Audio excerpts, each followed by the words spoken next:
4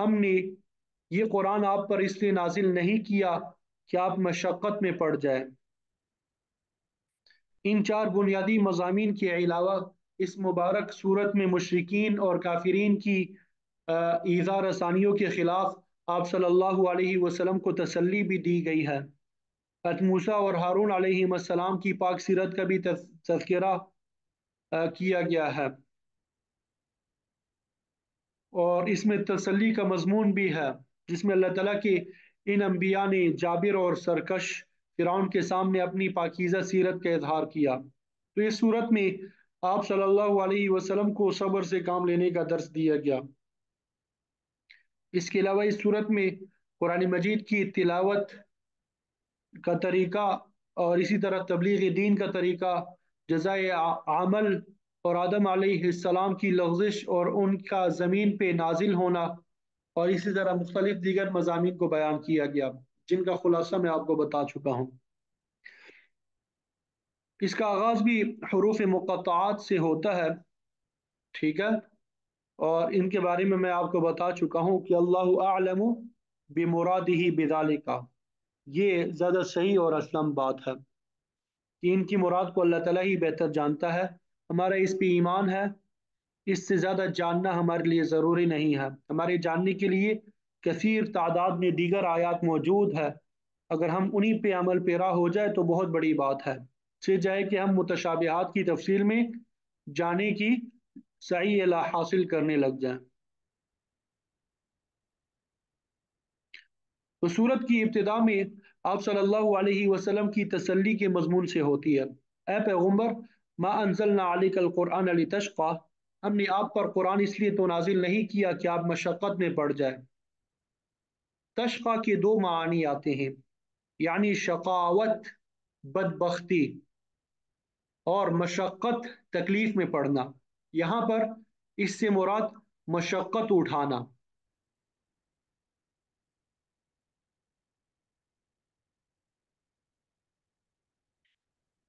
اس جملے کا پس منظر یہ ہے کہ نبوت کے ابتدائی دور میں آپ صلی اللہ علیہ وسلم رات کو لمبا قیام فرمایا کرتے تھے۔ صحیح احادیث کے مطابق بعض اوقات آپ کے پاؤں سوج جاتے تھے، سردی کے موسم میں کبھی پڑ بھی جاتے تھے، تو اللہ تعالیٰ نے آپ کو تسلی دی کہ آپ قیام کے دوران لمبی قرات میں اس قدر محنت نہ کریں، بلکہ جیسا کہ سورۃ المزمل میں فرمایا فَقْرَؤُوا مَا تَيَسَّرَ مِنَ الْقُرْآنِ، اتنا قرآن پڑھو جتنا آسانی سے پڑھ سکو۔ اسی لیے یہاں فرمایا یہ قرآن ہم نے اس لیے نازل نہیں کیا کہ آپ مشقت میں پڑ جائیں۔ آپ صلی اللہ علیہ وسلم کفار اور مشرکین کے ایمان نہ لانے کی وجہ سے بھی سخت پریشان رہتے تھے۔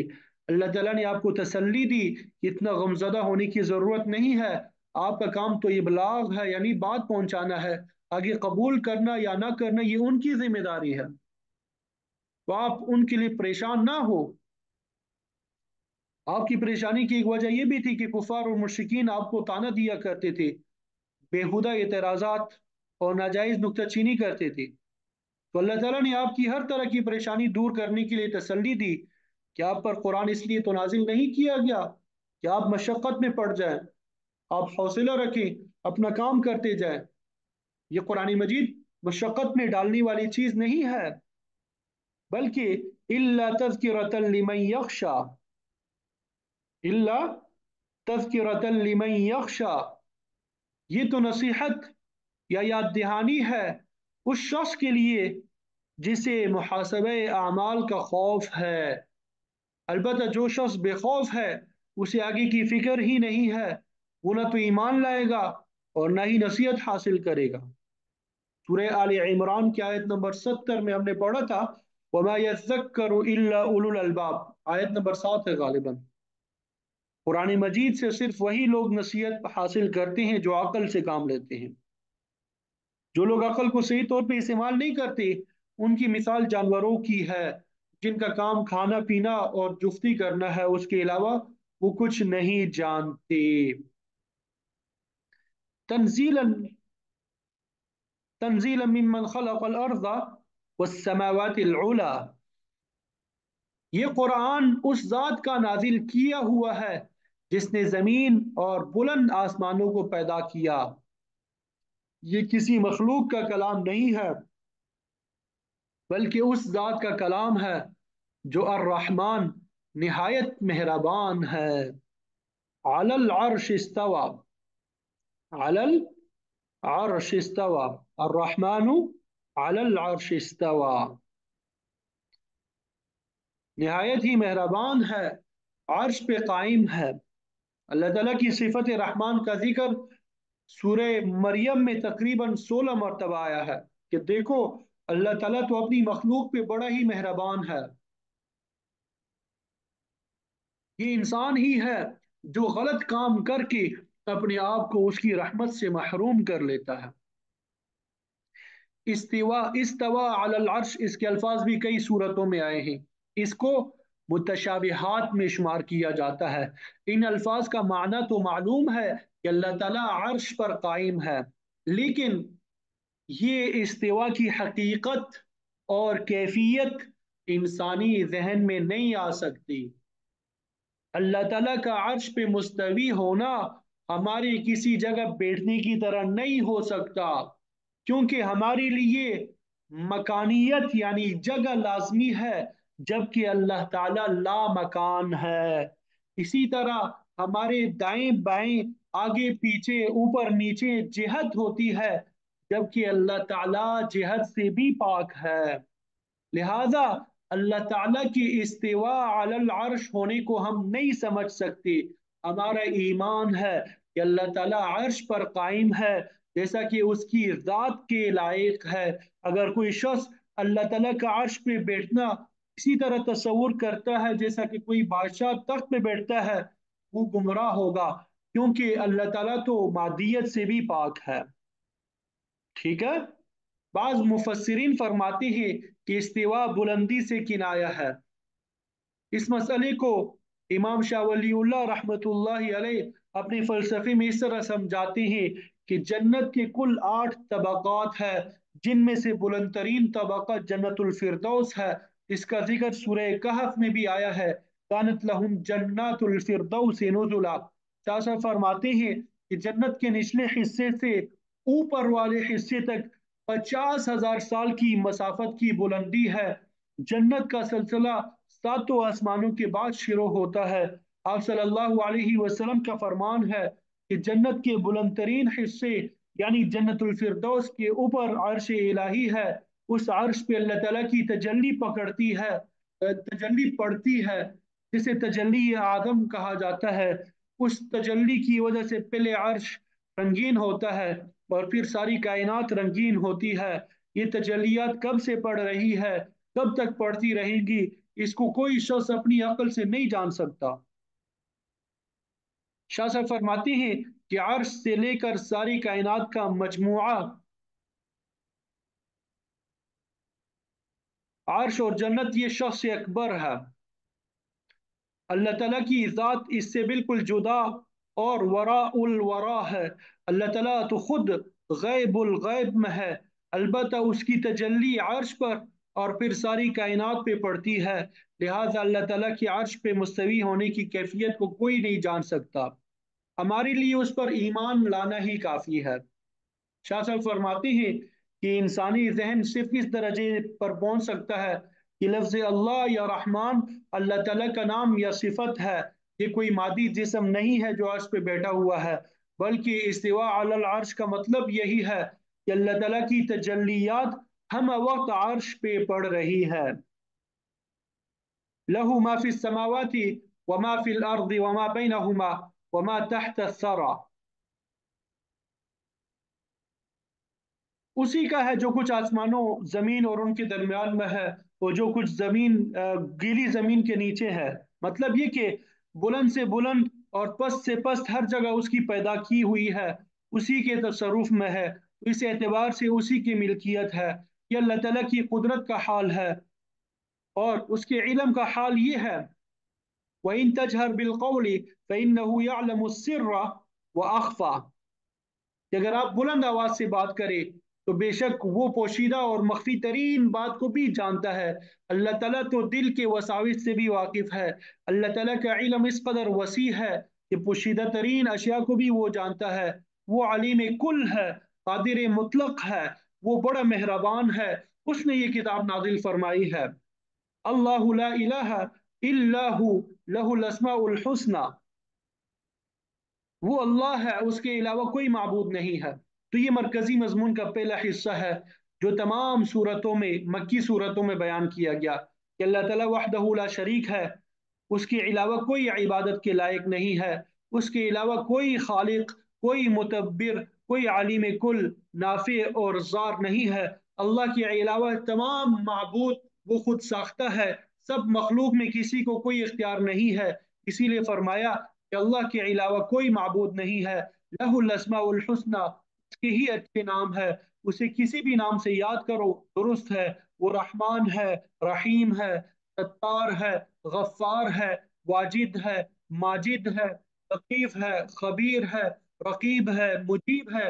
آپ صلی اللہ علیہ وسلم نے فرمایا جو ان پاکیزہ ناموں کو یاد کرے گا، اسماء حسنہ کو یاد کرے گا، ان پہ ایمان لائے گا، وہ جنت میں داخل ہوگا۔